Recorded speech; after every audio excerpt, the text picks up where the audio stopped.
Hi! అందరు బాగున్నారా? చాలామంది "అన్న వీడియోలు పెడతలేవు ఏమైందన్నా" అనేసి అంటున్నారు కాబట్టి, మీకు ఈరోజు వీడియో పెట్టడం జరుగుతుంది కాబట్టి, బలవంతుడి చేతిలో బలహీనుడు ఓడిపోతాడు. బలహీనుడు తట్టుకోలేడు. దేనికైనా గానీ, ఆర్థికంగా గానీ, దేనికైనా గానీ.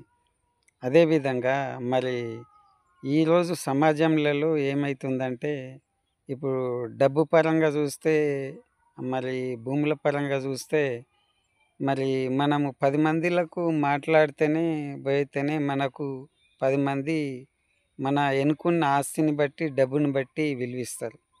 అక్కడికి పోతే మనం ఏమనకన్నా ముందు "అన్నా నమస్తే, ఎలా ఉన్నావు అన్నా బాగున్నావా?" అంటారు. "హౌ ఆర్ యూ అన్నా ఎలా ఉన్నావు? బాగున్నా చాలా రోజులైందన్నా నిన్ను చూడక" అంటారు. దేన్ని బట్టి? మన డబ్బును బట్టి, మన ఉన్న ఆస్తిని బట్టి. అదే మనకు డబ్బు లేదనుకోండి, అదే 10 మందిలకు పోయి షేర్ చేసుకుందాం ఏం మాట్లాడుతుర్రని అని మనం పోయినామనుకోండి, ఏదన్నా ఇన్వాల్వ్ చేసుకున్నామనుకోండి అందుల, వాళ్ళేమంటారంటే "ఎవర్రా నువ్వు? ఎందుకొచ్చినావు దీంట్లోకు? ఏం మాట్లాడుతున్నావు నీకు అర్థమైతుందా?"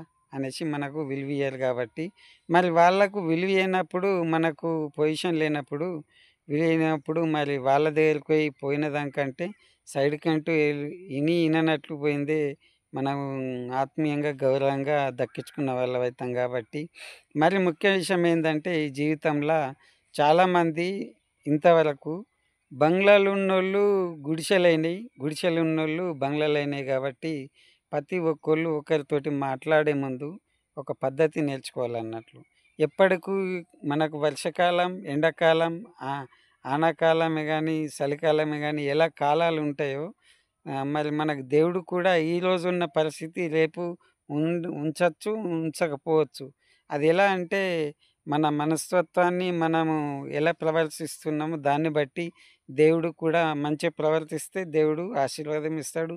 మంచిగా ప్రవర్తించపోతే మరి దేవుడు ఉన్నది కూడా ఊడ్చేస్తాడు. కాబట్టి మరి అదే నోరుతోటి అన్న మాట నువ్వు రిపీట్ తెచ్చుకోకుండా సమాజంలో అందరికీ గౌరవం ఇచ్చినట్లయితే రిపీట్ అనేది ఉండదు కాబట్టి నేను అంటున్నా కాబట్టి మరి ఈ వీడియోని లైక్ చేయండి, షేర్ చేయండి. మళ్ళీ వీడియోలో మళ్ళీ కలుస్తాను. అంతవరకు బాయ్. ఉంటా మరి సెలవు.